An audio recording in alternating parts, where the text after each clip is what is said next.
Hi guys! Cute time.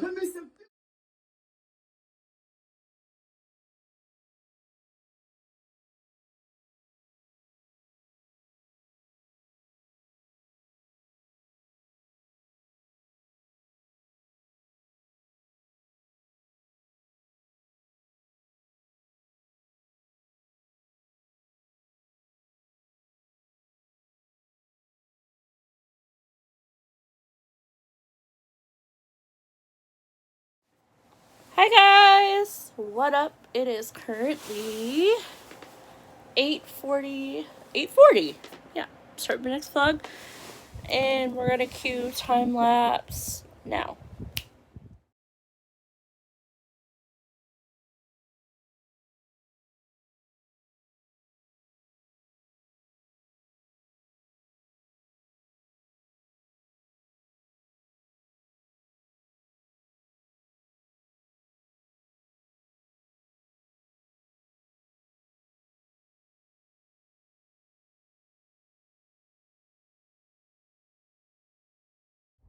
So here's what I've got completed.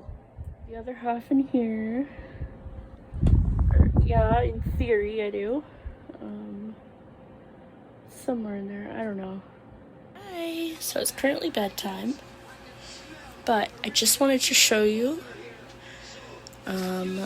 what I've done so far. So let's go, shall we? You know my little LED string lights? I put some of those through there. I may wrap another set, because I have a couple.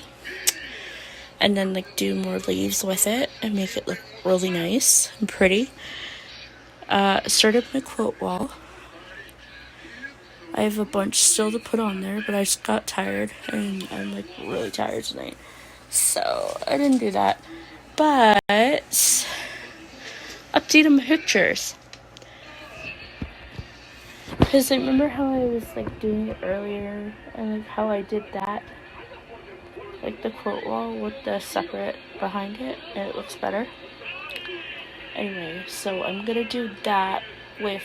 And by cracky, those damn stagehands probably got the shit kicked out of them when they left the building that night by some of the wrestlers. Who knows? It is interesting. In the Midnight Express scrapbook, you point out what Jim Crockett, under oath, stated is his method for figuring out the payout. But whenever you see any of those breakdowns, and they're out there, of the paydays in St. Louis for Sam Mushnick, like you said, there are real calculations. It's down to the penny for everyone. Yes, they are. They are actually real calculations. We did in the Midnight Book. We did Crockett's formula with the house we got sued on in Beckley, and found it didn't, nothing matched. With Mushnick, it was $173.45 or whatever the case may be for and in some cases it was $6,000. If you were in the main event for the NWA title in St. Louis back in the late '70s, early '80s, you were making $4,000, $5,000, $6,000 for that match. So, what would that be these days? Extraordinary. That's what it would be. But let's stay in St. Louis, Jim, for our next story. This is from May 8th, 1948. Spectator dies at St. Louis Wrestling Show. St. Louis, May 8th. Associated Press. Willis R. McCracken, 71-year-old former mayor of Charleston, Missouri, had been advised by his physician to avoid excitement, which might put a strain on his heart. Last night, McCracken, a longtime wrestling enthusiast, took a seat at the wrestling matches at Kiel Auditorium. A 240-pound wrestler crashed over the ropes and landed at McCracken's feet. McCracken slumped in his seat, and the ring physician a few minutes later pronounced him dead. Wow, there's a lot to think about here. First of all, that's how impactful a high spot to the floor was. In 1948, you dropped dead if you saw something like that. You literally dropped dead if a guy took a bump to the floor in 1948. That's sad. I mean, there have been heart attack deaths in wrestling. Of course, the famous story that, when Fred Blassie debuted on TV in Japan and was biting the Japanese wrestlers in the early 60s, that, 6 people died of heart attacks watching the show. But I've seen it happen before at matches. People having heart attacks. I saw one woman at the Louisville Gardens was pregnant and went into labor, and they had her on the EMT's gurney trying to take her out the back door to the hospital, and she refused to leave the Gardens until she found out who won the main event between Jerry Lawler and Bill Dundee. And Christine Jarrett finally talked her into leaving, saying, "We will call you and tell you what happens. Please go to the hospital." That's crazy. Wow. I love the Blassie story. Just the idea that maybe he's at the hotel bar, or maybe he's back in his room, and someone knocks on the door and says, "We just got word there's another one. There was another person. It's now 6." And I mean, and Freddie was a great guy, and I'm sure he wasn't, happy about it, but he didn't mind playing it up for publicity after the fact, because what are you going to do? They ain't coming back, and you can't grieve forever, as people say. Well, I will now also, maybe I'll see if I can get this on this week's show. I'll try to research and find out what the results for this actual card were and figure out what wrestler landed at Willis McCracken's feet. It could have been Wild Bill Longson, taking that big dive over the top rope that he used to do when he was running from his opponents. He'd run and he would dive and he'd be perpendicular above the top rope off the ground, and he would land on his feet and run away. He was noted for that. Well, we'll see what we can find out, but our next story, Jim, is from Chicago on October 21st, 1956. Elvis Presley offered big money to referee. Chicago, Associated Press. A promoter Saturday offered Elvis Presley $10,000 to referee a wrestling match in Chicago. Impressed by the singer's fistic ability during an altercation with 2 service station attendants in Memphis, Tennessee, on Thursday, promoter Fred Kohler said he made his offer to Presley via telegram.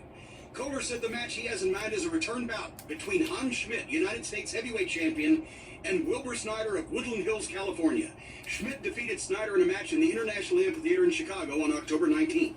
A Memphis judge Friday found Presley blameless for his part in the fight, but fined the service station employees for assault and battery. Presley, an amateur boxer as well as a singer, bested his opponents during the fight, which resulted when crowds seeking the singer's autograph blocked business at the station's gasoline pumps. This is a month and a half or so after Elvis Presley's debut on The Ed Sullivan Show, so obviously this is just as his star is beginning to rise. And we've always heard that Elvis was a fan of wrestling and that maybe he had snuck into the Mid-South Coliseum a few times to watch wrestling. What do you know about it? That is incorrect. Oh, He did not sneak in the Mid-South Coliseum because the Mid-South Coliseum hadn't been built yet.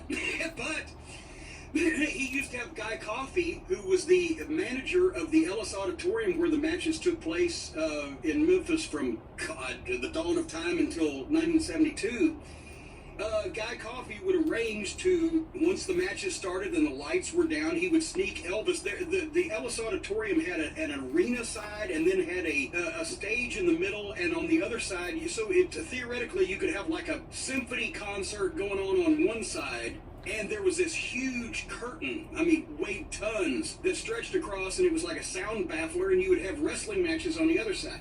So Guy Coffey would sneak Elvis onto that stage where he could peek out through the curtain. The lights were down, and he could be, a somewhat normal fan and enjoy watching the matches without anybody harassing him. And he had a special place in his heart for Cora Combs' matches, from what I understand.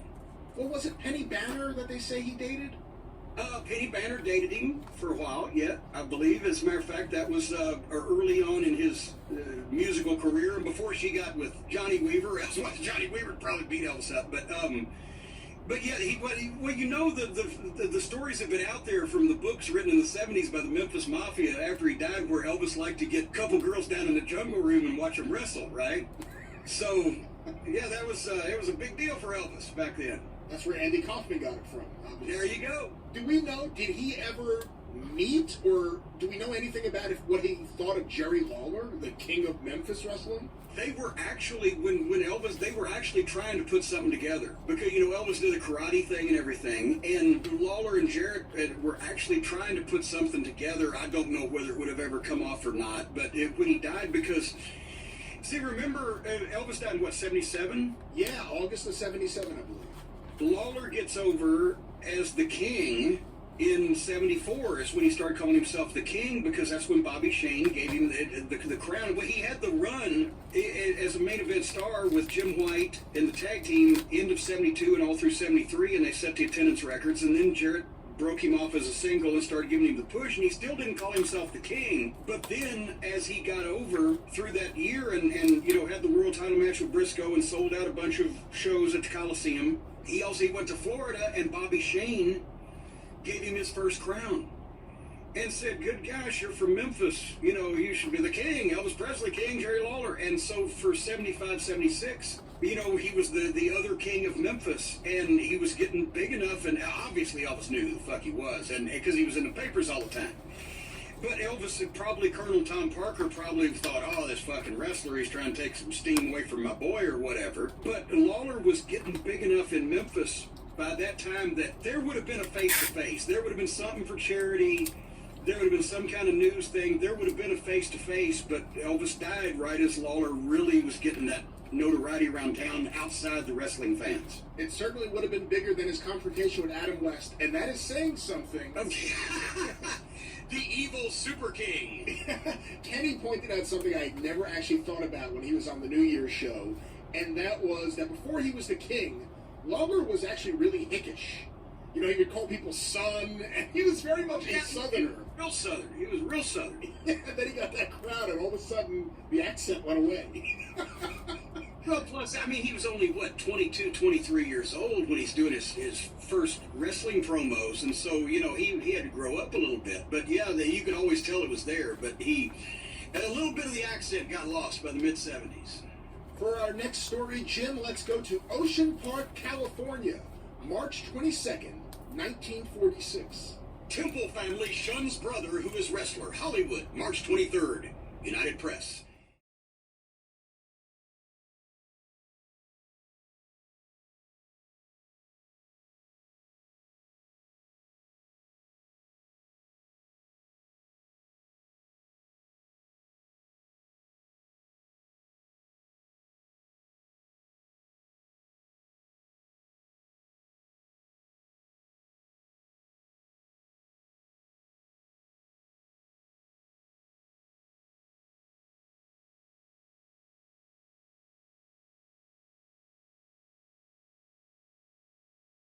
For the impact that he had just Okay, in so that I'm one probably gonna place, change but much those less the fact he was one of the to most colorful characters in the here, history of the and then we'll be business. good. An attractive That's 15-year-old better. blonde, daughter of professional woman wrestler slave girl Moolah, told There's police no today good. her mother forced No her good to wrestle spot. professionally but didn't pay her.